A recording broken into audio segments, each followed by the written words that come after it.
Hello, नमस्कार, जय Hind.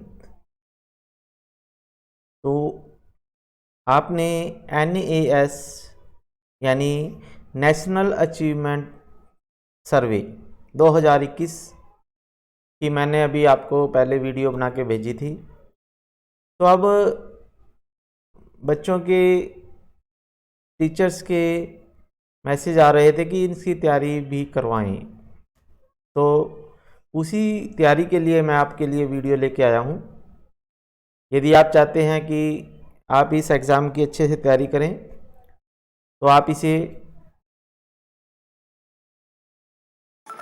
Like करें, चैनल को सब्सक्राइब करें, यदि नहीं किया बेल आइकन को दबाएं ताकि जितनी भी वीडियो मैं इस एग्ज़ाम के लिए बनाऊं वो सभी आप तक सबसे पहले पहुंचें। ठीक है बच्चों, तो आपने इस वीडियो को अंत तक देखना है और ये वीडियो साइंस के विभिन्न एग्ज़ाम्स के लिए है। ठीक है, तो चलिए शुरू करते हैं। तो कक्षा 8 की विज्ञान है ये और इसकी फर्स्ट वीडियो है ये विज्ञान की। इसमें 2-3 वीडियो बन जाएंगी। ठीक है, तो समय समय पे आप पे भेजता रहूँगा मैं। तो चलिए शुरू करते हैं। फर्स्ट क्वेश्चन है, इसमें देखिए प्राकृतिक रेशे का सही युग्म है, यानी प्राकृतिक रेशा कौन सा है इनमें देखने हैं। तो इसमें प्राकृतिक रेशे वो होते हैं जो हमें प्रकृति से प्राप्त होते हैं। तो प्राकृतिक रेशा जो है हमारे पास जो सी है, रुई और जूट, ये दोनों हमें प्रकृति से मिलते हैं, तो इसलिए हम इसे प्राकृतिक रेशे कहते हैं। फिर उसके बाद है क्वेश्चन नंबर 2, टेरिकॉट किन दो रेशों से मिलकर बनता है। टेरी बनता है टेरिलीन से, कोट का मतलब है कॉटन, कॉटन या कपास। तो इसमें ए भाग जो है इसका आंसर आ जाएगा। टेरिलीन और कपास से मिलकर टेरिकोट बनता है, यानी टेरिलीन और कॉटन, कॉटन को हिंदी में कपास बोलते हैं। फिर क्वेश्चन नंबर 3 है, इसमें है प्रेशर कुकर का हत्था किस प्रकार के प्लास्टिक का बना होता है। तो जो प्रेशर कुकर का हत्था होता है तो वो बना होता है बेकेलाइट का, जो हमें गर्मी का महसूस नहीं होने देता, हमारे हाथ को जलने से बचाता है। क्योंकि जब उसको खाना बनाते हैं हम उसमें तो वो गर्म हो जाता है प्रेशर कुकर, तो वो बेकेलाइट से बनता है, क्योंकि बेकेलाइट जो होता है ऊष्मा का कुचालक होता है। फिर उसके बाद क्वेश्चन नंबर 4 है,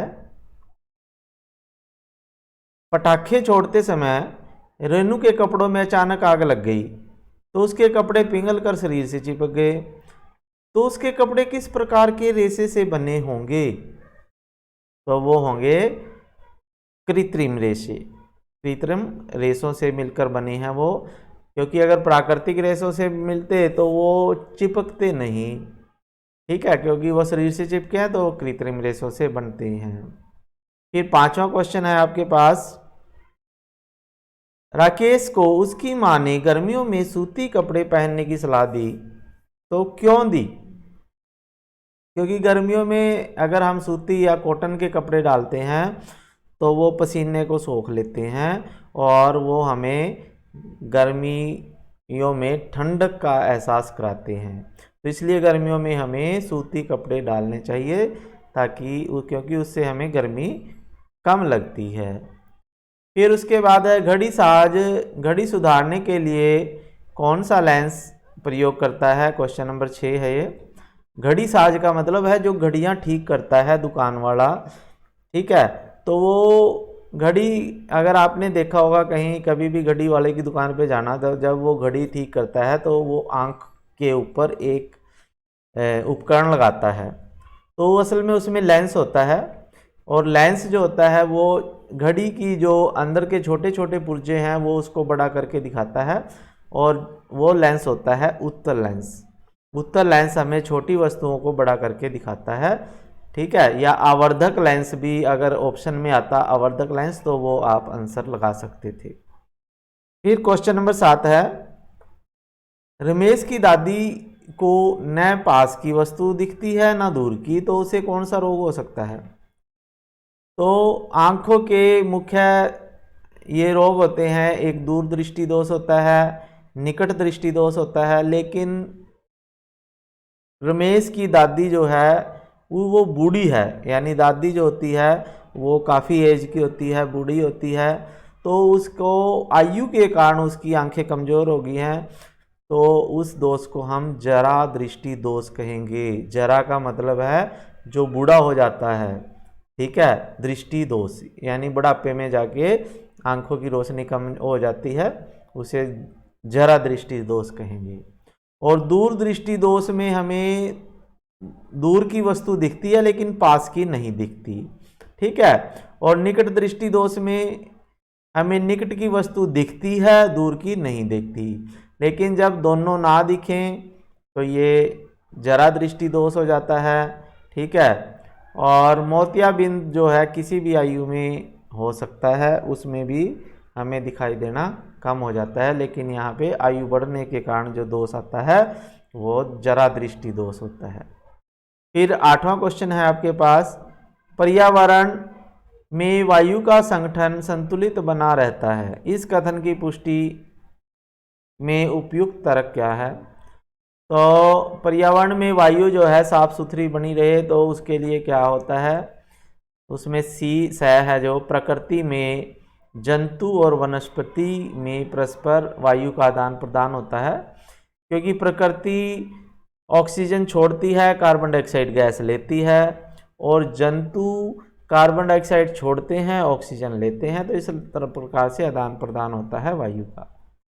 फिर उसके बाद क्वेश्चन नंबर 9 है, तो इसमें है आपके पास, निम्नलिखित चित्र को देखकर बताइए कि वायुमंडल में सबसे अधिक मात्रा में कौन सी गैस है। तो जब आप ये चित्र देखते हो, इसमें देखो सबसे ज़्यादा जो है नाइट्रोजन का भाग है, क्योंकि नाइट्रोजन 78% होती है, तो इसमें बी जो भाग है वो नाइट्रोजन आ जाएगा, ठीक है। नाइट्रोजन गैस सबसे अधिक है वायुमंडल में। फिर उसके बाद है आपके पास क्वेश्चन नंबर नेक्स्ट है, 10वां क्वेश्चन है, चित्र में आपको दिखाया गया है, तो ये किसका चित्र है भाई, कौन सी प्राकृतिक परिघटना है? तो ये होता है कीप के आकार के बादल का, या इसे टोर्नेडो भी बोलते हैं, ठीक है।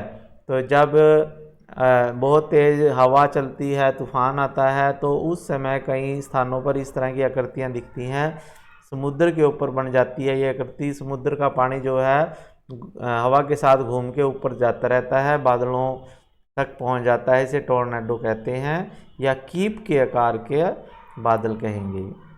फिर है हमारी जीवन शैली पर्यावरण मित्र जैसी होनी चाहिए, तो इसके लिए हमें क्या क्या करना चाहिए? तो एक तो हमें क्या करना चाहिए, हम यानी पर्यावरण के मित्र बने, तो उसके लिए ए भाग जो है जैव अपघटनीय उत्पादों का अधिक उपयोग करना चाहिए, यानी ऐसी चीज़ों का उपयोग करना चाहिए जो आसानी से गल सड़ सके और खाद बन सके। और बै जो है पुनः चक्रण योग्य पदार्थों का उपयोग करना चाहिए, तो ऐसे पदार्थों का उपयोग करें जो जिसका उपयोग बार बार कर सकें, ठीक है। और प्राकृतिक संसाधनों का सीमित उपयोग करें, जो प्राकृतिक संसाधन है जैसे जल है, कोयला है, पेट्रोल है, ठीक है, इनका कम से कम उपयोग करें ताकि वो लंबे समय तक चलें। तो इसमें तीनों सही हैं, तो ये उपरोक्त सभी आ जाएगा, ठीक है।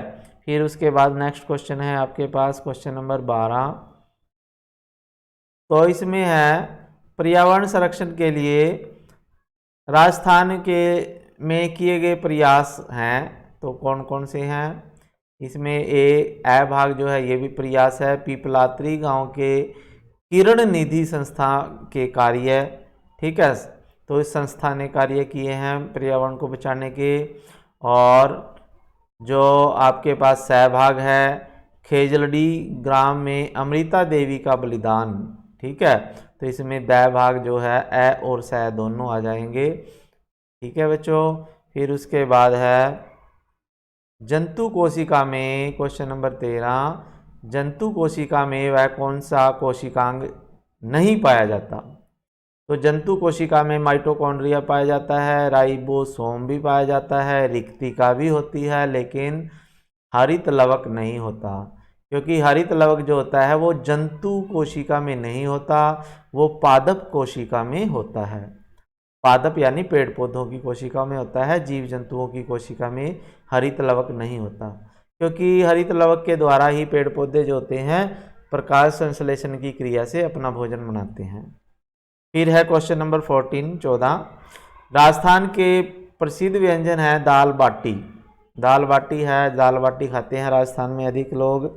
तो इसमें क्या क्या है, तो जो दाल होता है उसमें प्रोटीन होता है और बाटी में कार्बोहाइड्रेट्स होता है, तो इसमें ए ऑप्शन जो है वो सही है, दाल बाटी। ठीक है। फिर 15वां क्वेश्चन है आपके पास, भोजन में उच्च रेशे प्राप्त करने के लिए किसका सेवन करना चाहिए। तो आगे क्वेश्चन है, भोजन में उच्च रेशे प्राप्त करने के लिए किसका सेवन करना चाहिए।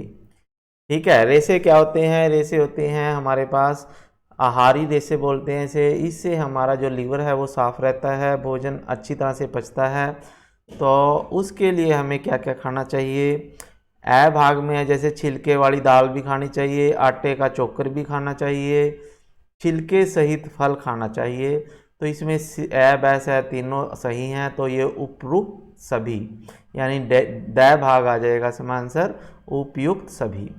फिर क्वेश्चन नंबर 16 है आपके पास, प्रार्थना सभा में कविता को अचानक चक्कर आ जाता है तो आप उसे क्या खाने को देंगे। तो उसे चिप्स कुरकुरे तो नहीं देंगे, उसी की वजह से उसको चक्कर आया होगा, क्योंकि कुरकुरे और चिप्स बहुत बेकार चीज़ होती है, ये स्वास्थ्य को बिगाड़ देते हैं। तो उसे ग्लूकोज के बिस्किट दे सकते हैं, ठीक है, उससे उसको थोड़ी ताकत मिलेगी। फिर उसके बाद है निम्न में से 17वां क्वेश्चन है, मसाले का सही उगम कौन सा है। तो मसाले जो हैं इसमें हल्दी और लौंग हैं, ठीक है। तो सौंफ और मूंगफली, मूंगफली इसमें मसालों में नहीं आती। काली मिर्च और तिल, तिल भी मसालों में नहीं आएंगे, ठीक है। तो हल्दी और लौंग मसालों में आ जाएगी। फिर नेक्स्ट क्वेश्चन है आपके पास, श्यामू के हाथ में अचानक कांच का गिलास टूट जाता है, ठीक है। तो कांच का गिलास कौन सा गुणधर्म है उसका, यानी कांच को घात वर्धनीय तो नहीं है वो, क्योंकि उसको अगर हम पीटेंगे तो उसको पतला नहीं कर सकते। तन्यता यानी कांच की तार भी नहीं बना सकते, तो वो भंगूर होता है। भंगूर का मतलब जो गिर जाए और टूट जाए और टुकड़े टुकड़े हो जाएं जिसके, तो उसे भंगूर कहते हैं, ठीक है। फिर 19 क्वेश्चन है, निम्नलिखित में से अंडज जंतुओं के समूह को पहचानिए। अंडज जंतु वो होते हैं जो अंडे देते हैं, और दूसरे वो होते हैं जरायुज बोलते हैं जिन्हें, ठीक है, जो बच्चे देते हैं। तो इसमें मैना, छिपकली और मेंढक ये अंडे देते हैं, तो ये आ जाएगा आपका ऑप्शन आंसर। फिर क्वेश्चन नंबर 20 है, कौन सी अधातु विद्युत और ऊष्मा की सुचालक है। यानी सुचालक पदार्थ उसे कहते हैं जिसमें से विद्युत धारा और ऊष्मा गुजर जाती है। तो उसे ये ग्रेफाइट है जो ये विद्युत और ऊष्मा का सुचालक है, और ये अधातु भी है, ठीक है। फिर उसके बाद है आपके पास क्वेश्चन नेक्स्ट 21वां क्वेश्चन है, सोनू ने अपना स्वेटर, ठीक है, जैसे ही उतारा तो बाल उसके खड़े हो गए और चट चट की ध्वनि भी आती है जब हम सर्दियों में स्वेटर उतारते हैं। तो ऐसा किस बल के कारण हुआ। तो ये हुआ है भाई स्थिर विद्युत बल के कारण, क्योंकि जब वस्तुएं आपस में रगड़ खाती हैं तो आवेश उत्पन्न हो जाता है, तो ये स्थिर विद्युत बल होता है। फिर हमारी आँखों में कौन सा लेंस होता है। तो हमारी आँखों में उत्तल लेंस होता है, या उभयोत्तल लेंस अगर ऑप्शन में आता है तो वो भी आप लगा सकते हो, उत्तल लेंस या उभयोत्तल लेंस, ठीक है। फिर क्वेश्चन नंबर 23, ऐसा लेंस जो बीच में से पतला और किनारों से मोटा हो, बीच में से पतला और किनारों से मोटा होता है जो, वो लेंस होता है अवतल लेंस, ठीक है, अवतल लेंस होता है। और उत्तल लेंस जो होता है इसका उल्टा होता है, बीच में से मोटा होता है, किनारों से पतला होता है। फिर क्वेश्चन नेक्स्ट है 24। क्वेश्चन नंबर 24 है, अवनीश के पास एक लेंस है जो बीच में से मोटा, किनारों से पतला है, और यह लेंस सूर्य के प्रकाश को अपने मित्र के हाथ पर चलका गिराता है। चलका का मतलब सूर्य के प्रकाश को इकट्ठा करके एक जगह सारा प्रकाश गिरता है और उसका हाथ त्वचा जलने लगती है। ठीक है, तो वो कौन सा लेंस होगा? तो वो होगा अभिसारी लेंस। अभिसारी लेंस वो होता है जो सूर्य के प्रकाश को इकट्ठा करके एक बिंदु पर गिरा देता है, उसे अभिसारी लेंस कहते हैं और उसे उत्तल लेंस भी कहते हैं। ठीक है, तो इसका आंसर अगर ऑप्शन में उत्तल लेंस आए तो उत्तल लेंस ये लगा सकते हो, या इसे अभिसारी लेंस भी कहते हैं। और जो अवतल लेंस होता है उसे हम अपसारी लेंस कहते हैं, क्योंकि वो प्रकाश की किरणों को फैला देता है। फिर क्वेश्चन नंबर 25 है, निषेचन के पश्चात बना युग्मज। तो जब निषेचन होता है, निषेचन कब होता है? जब अंडाणु और शुक्राणु आपस में मिलते हैं तो निषेचन होता है। तो अंडाणु और शुक्राणु आपस में मिलके दो चीज़ें इकट्ठी हो जाती हैं तो उसे हम द्विगुणित कहेंगे। द्विगुणित यानी दो गुना हो जाते हैं। वो पहले अकेले अकेले थे, आपस में मिलके दो गुना हो जाते हैं। ठीक है, फिर है अनिल ने आलू की कलिकाओं को काटकर जमीन में बो दिया। ठीक है, आलू की कलिकाओं को, आलू के यानी तने को काट के जिसपे आँख हो उसको मिट्टी में डाल दिया, तो इसमें जो जनन होगा वो कायिक जनन होगा।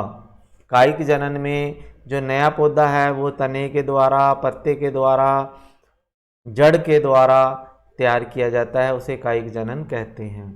ठीक है, फिर उसके बाद है क्वेश्चन नंबर नेक्स्ट है 27वां क्वेश्चन है। तो इसमें क्या कहता है, ये मिलान करो। तो जो ए खंडन है वो आएगा आपके पास पाइरोगाइरा में होता है खंडन। ठीक है, बी मुकुलन में, यीस्ट में होता है मुकुलन। ठीक है, और अभिनिवेश जनन जो होता है वो केले में होगा, और लैंगिक जनन जो होता है वो सरसों में होता है। ठीक है बच्चों, तो ये आपने करना है। नेक्स्ट क्वेश्चन पे चलते हैं। तो बच्चों यदि आपको वीडियो अच्छी लग रही है तो आप इसे लाइक कर लीजिए और चैनल सब्सक्राइब कर लीजिए यदि नहीं किया। घंटी के बटन को दबाइए और अपने दोस्तों को शेयर करें वीडियो को, ताकि वो भी इसका फ़ायदा उठा सकें। और इस चैनल के माध्यम से आपको साइंस और मैथ की तैयारी कराई जाती है और इस एग्ज़ाम की तो तैयारी करवाई ही जाएगी पूरी अच्छी तरह से। तो चलिए आगे करते हैं। मेलेटोनिन हार्मोन स्रावित करने वाली अंतःस्रावी ग्रंथि का नाम है। तो मेलेटोनिन हार्मोन को पीनियल ग्रंथि स्रावित करती है। पीनियल ग्रंथि मेलेटोनिन हार्मोन को निकालती है, स्रावित करती है। फिर है मधुमेह रोग के लिए उत्तरदायी कौन सी ग्रंथि है? तो वो अग्नाशय है भाई, बी पार्ट अग्नाशय। ठीक है, अग्नाशय में इनसे इंसुलिन हार्मोन निकलता है और यदि वो कम निकले तो मधुमेह रोग हो सकता है। फिर है लघु पतन होने पर का क्या कारण है भाई? तो उपकरणों को बचाने के लिए आग से तो हमें क्या करना चाहिए? जो फ्यूज तार है उसको श्रेणी क्रम में लगाना चाहिए, क्योंकि यदि श्रेणी क्रम में नहीं लगाएंगे तो जो आपके घर के उपकरण हैं वहाँ तक हाई वोल्टेज करंट पहुँचेगा और आपके सारे उपकरण खराब हो सकते हैं। और यदि आप इसको श्रेणी क्रम में लगाओगे तो ये फ्यूज तार जो होती है खुद पिघल के टूट जाती है और उससे बिजली जो है, करंट है, आगे नहीं जाएगा और आपके सभी उपकरण बच जाएंगे। ठीक है, बाकी घर का जितना भी इंस्ट्रूमेंट है वो सभी समांतर क्रम में लगाते हैं, लेकिन फ्यूज तार श्रेणी क्रम में लगाएंगे। फिर उसके बाद है आपके पास बारिश के दिनों में जो जलाशयों का जल प्रदूषित हो जाता है और जल के उपयोग से उसके मित्र को उल्टी दस्त लग रहे हैं, तो आप क्या सलाह देंगे? तो उसे पानी उबाल कर पिलाएंगे, ORS का घोल भी देंगे, डॉक्टर की सलाह भी लेंगे तो ये तीनों उपयुक्त सभी इसका आंसर आ जाएगा डी पार्ट इसका उपयुक्त सभी द भाग। फिर है आपके पास बारिश के दिनों में जलाशयों का जल प्रदूषित हो जाता है तो ऐसे जल के उपयोग में बीमारियों की संभावना बढ़ जाती है। तो आप पानी को कैसे शुद्ध करोगे? तो पानी को शुद्ध हम फिटकड़ी डालकर भी कर सकते हैं, पानी को उबाल कर भी कर सकते हैं, जल का क्लोरीनीकरण यानी क्लोरीन दवाई डाल के भी इसको कर सकते हैं, और तीनों हैं तो इसके उपयुक्त सभी इसका आंसर है। ठीक है, द भाग इसका आंसर लिखना है। फिर उसके बाद है तो नेक्स्ट क्वेश्चन है आपके पास 33, निम्न में से कौन सा चित्र सेल को प्रदर्शित करता है? तो जो ए भाग है पहला चित्र है वो सेल को प्रदर्शित करता है, क्योंकि इसमें दो टर्मिनल होते हैं सेल में, एक धन टर्मिनल और एक ऋण टर्मिनल, जमा और माइनस के दो टर्मिनल होते हैं। तो इसमें जो बड़ी लाइन होती है वो धन की होती है और छोटी माइनस की होती है, तो ये सही है, बाकी गलत हैं। फिर 34 है, थर्मामीटर में कौन सा चमकीला पदार्थ भरा होता है? तो वो पारा होता है। थर्मामीटर होता है जिससे हम तापमान देखते हैं शरीर का। ठीक है, डॉक्टर बुखार देखते हैं तो उसमें पारा होता है। फिर है एक धातु है X35 क्वेश्चन है, हथेली पर रखने से वह तुरंत पिघल जाएगी, तो वो कौन सी धातु है? तो वो गैलियम धातु है भाई, ये अगर हम हथेली पर रखेंगे तो वो पिघल जाती है। फिर उसके बाद है 36, एक पखनली में जस्ते के कुछ टुकड़े डालकर उसे X पदार्थ मिलाने पर Y गैस बनती है। ठीक है, तो वो निम्नलिखित में से कौन सी गैस होगी? तो ये कह रहा है कि यदि परखनली में जिंक लें, जस्ता होता है जिंक, उसके टुकड़े डालें, उसमें X पदार्थ डालें और Y गैस बनती है, तो क्या होगा? तो इसमें सहभाग है जो अम्ल अगर हम डालते हैं, ठीक है, जिंक या किसी धातु के साथ अम्ल की क्रिया कराएं तो हाइड्रोजन गैस H2 गैस बनती है। ठीक है, तो अम्ल डालेंगे जिंक के साथ मिलेगा तो H2 गैस बनेगी। फिर है आपके पास 37 क्वेश्चन, दिया सलाई में किस अधातु का उपयोग किया जाता है?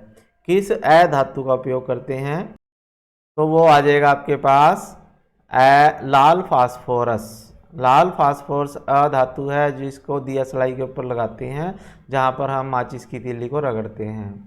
फिर है 38, सोनू ने मैग्नीशियम की तार को जलाया, उससे बनी राख को में पानी डालकर विलयन बनाया, फिर उसे लाल लिटमस पत्थर द्वारा परीक्षण करने पर पाया कि वह नीला हो जाता है, तो बताइए कि उस विलयन की प्रकृति क्या है? तो वो अक्षारीय होता है। क्षारीय वो होता है जो लाल लिटमस पत्थर को यानी रेड लिटमस पेपर को ब्लू कर देता है, तो वो क्षारीय होता है। ठीक है बच्चों, तो आज की वीडियो में हम इतना ही करेंगे। तो अगर आपको ये वीडियो अच्छी लगे तो आप इसे लाइक कीजिए, चैनल को सब्सक्राइब कर लीजिए, घंटी के बटन को दबाइए और अपने दोस्तों के पास ज़रूर भेजें ताकि वो भी इसका फ़ायदा उठा सकें। ठीक है बच्चों, फिर मिलेंगे नई वीडियो के साथ, तब तक के लिए धन्यवाद। जय हिंद।